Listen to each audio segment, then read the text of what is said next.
Brian Holliday from Siemens Industry UK.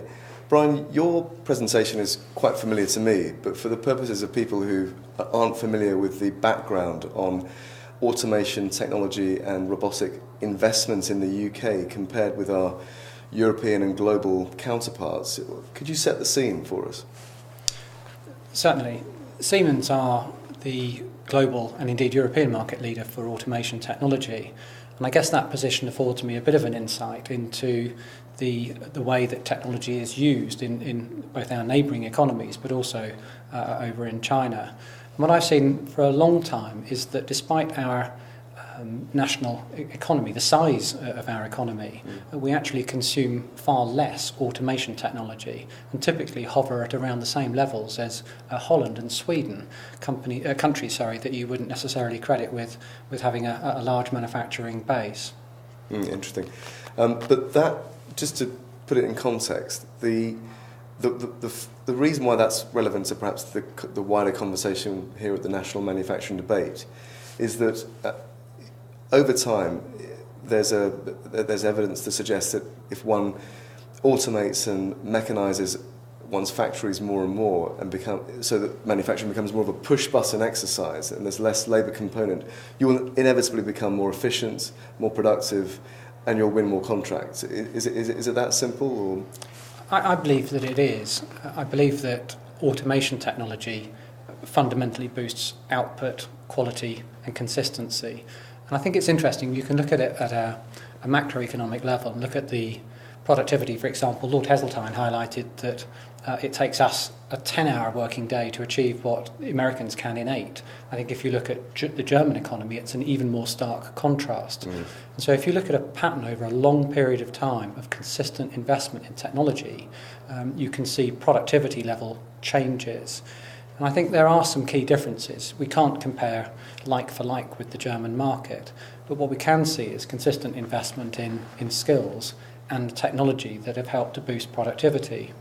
And in Germany, often those investments have been carried out with protection for workers whose jobs are secure despite the investment. Now, a natural consequence of technology to help them do more is higher output. It's a productivity benefit. It's an ability then to build for export. And we seem culturally to have feared investment in the UK, and that's been my experience over the last 20 years, that often we are concerned more about perhaps the number of jobs or who's doing the job in one of our factories rather than investing for output in a technology which very clearly can boost productivity. Interesting. Now, David Willetts, the Science Minister, recently mentioned or explained 8 great technologies. Now, in the context of those 8, I think what David Willetts is trying to do is to get the prime companies and universities to work more closely together to identify, where we have a comparative advantage in this country. But where the Technology Strategy Board has been brought into that conversation is to, I guess, give that a more commercial output. So, in the context of your speech, how did you get involved in that dialogue? So I was delighted to have been asked to contribute along with the other primes, the other manufacturers present here in the UK. I think for me, and I guess it's evident that we've got a long history of design and research capability in this country. The way that research is funded, of course, has been a long-standing mechanism through HEFLE here in England, for example. But I am supportive of government's attempts to try and close the commercialisation gap. So inventors, I think John Cridland was quoted recently at the CBI as saying inventors are rarely business people. And the whole purpose of the catapult centres has been to try and close this gap between the idea creation, the things that perhaps might happen 5, 10, 20 years hence, and what companies need to be working on with perhaps a 2, 3 or 4 year pipeline for products.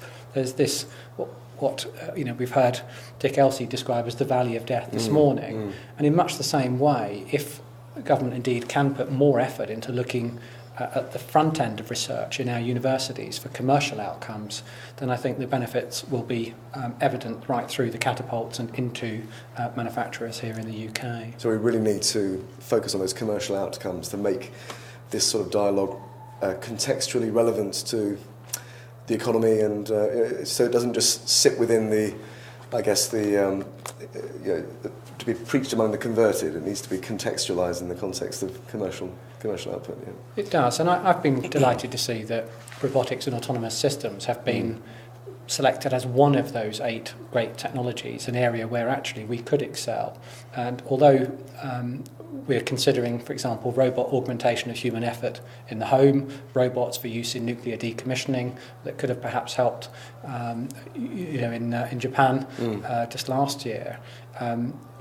For me, there's definitely scope, if you look at the ever-decreasing cost of technology, to do more, to use more technology in a factory. An industrial robot starting at just £15,000 now, an automation system being a fraction of the cost of what it would have been some years ago, making now the threshold for investing lower than it's ever been. This is an almost unique opportunity. It's the right time, yeah.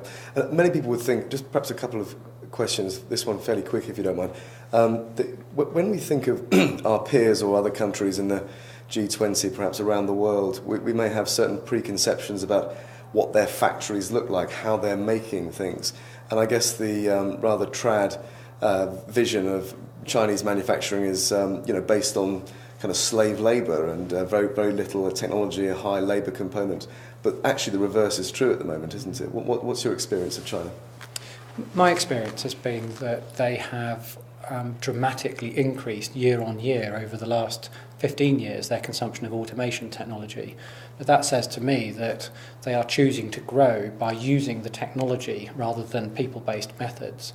And I guess there's a danger for us, if we see China as a competitor in this context, that rather like the Czech Republic, which leapfrogged the rest of Europe in terms of telecommunications infrastructure in the late 90s, China, I think indeed, is well set to leapfrog the rest of the world by implementing current technology without having the legacy of what for us is a 20th century manufacturing base. Yeah, you've got to watch that space. So one of the things you referred to in the speech was that you enjoyed the simplicity of a piece written by Richard Lambert, ex-Director General of the CBI, published in the FT in February, which put down some of the facets of an industrial or a manufacturing strategy that needed to focus on 3 things, but with no less emphasis on each: people, infrastructure, and innovation. I think I've got that right. But often the innovation, the technology piece does get a little bit overlooked. And you also mentioned that you'd like to see a senior Chief Scientific Advisor have a slightly different name. Perhaps you could comment on those 2 points. The key thing for me about what Lambert had to say was it's sustained investment. And the reason that I like this 3-tier model, if you like, is that it also works at sector level. Macroeconomic level, a national economy needs people, infrastructure, and indeed innovation. And I think we're doing some of those. Each of those are seeing investment from government. But it works at the sector level as well, and you have to look at the sector differences in manufacturing to understand the differences. You can't look at a total picture. Automotive and aerospace being 2 very good examples of sectors that have invested in technology and people in the long term and indeed are doing very well. But I think it also works at a factory level, and great manufacturing happens when actually you've got the right people and you've invested in them. You've got the infrastructure, what we might call plant and equipment. You've invested over time. You can't just get to a point where you suddenly realise you've got obsolete technology and indeed can't keep up. And indeed in innovation, so for design and bringing in new working methods, we might call it continuous improvement in the factory. Right. But for me, at every level, these things have to be sustainably invested in. And of course, if we skip investment periods for a while, then that's going to damage the overall outcome, either at national macroeconomic level or indeed for individual factories. And perhaps the rejigged or the new name for the Chief Scientific Advisor, in your view? Well, coming to an event like this where I'm following Peter Marsh and other very credible speakers on the topic, I want to be able to also find specifics, tangibles that could help move the debate forwards. And of course, if the standing of engineering and manufacturing within that is part of the image problem that we face, part of the reason why people are not selecting STEM or science, engineering and technology careers, then actually we've got to do more to change the standing, the apparent standing of engineering.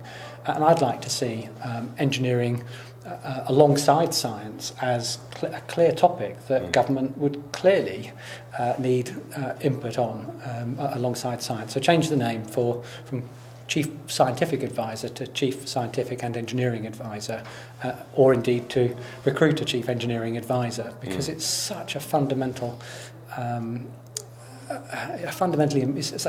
important topic that impacts infrastructure spend and healthcare and demographics, the things that we've been debating here at the conference so far. Yeah, I mean, people talk, all stakeholders talk about the importance of the engineering profession, but really for government to back themselves on how much they take it seriously. Something like something like a chief engineer advisor would be the ultimate in that. It would be a step in the right direction. Quite. Well, Brian Holliday from Siemens Industry UK, thank you very much. Well, thank you.